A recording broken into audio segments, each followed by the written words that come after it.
Hello, my name's Neil, welcome back to the channel. Quick question, what is the best micro SD card, or how do you put a memory card into an Osmo Pocket 3, the DJI Pocket 3?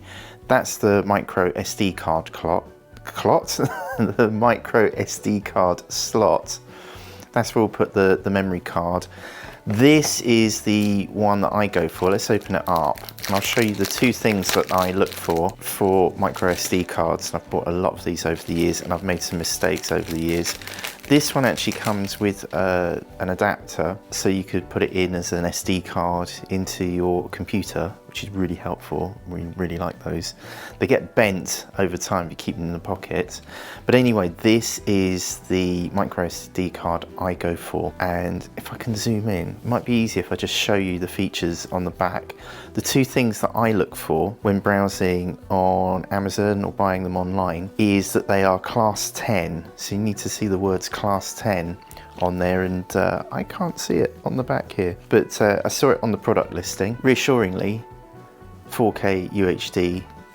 It needs a fast speed to cope with 4K footage.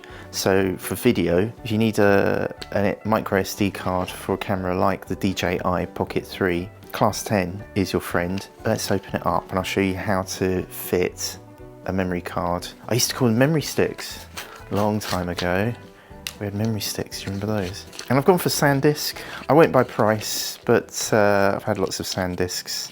SanDisk Extreme. Hope I don't cut the card. Ooh, Jeopardy. The other thing I look for, apart from class 10, is U3.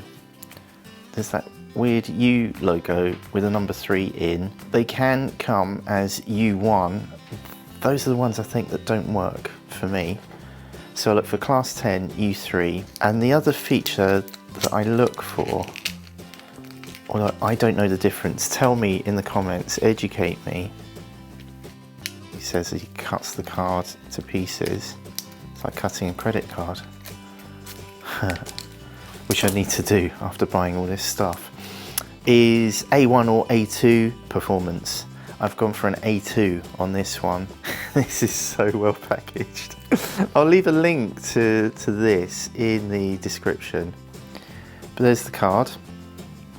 And now we'll put it into the Pocket 3. So let's see which way around this works. It's not that way around.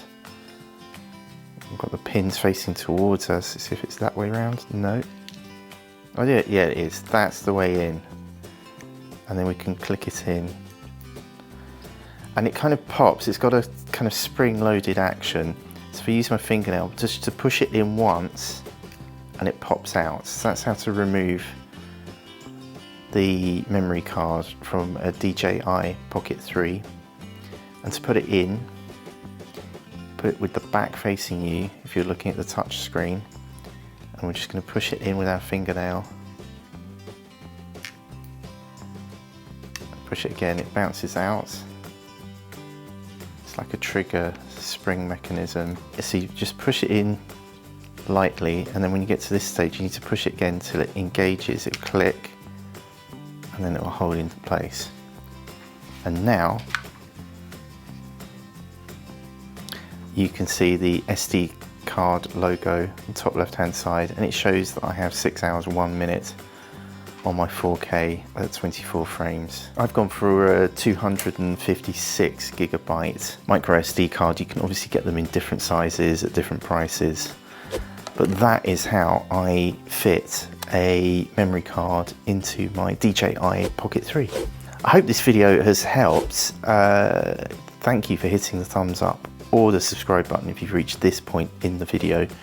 Do appreciate it. And right here is what YouTube knows you want to be watching next.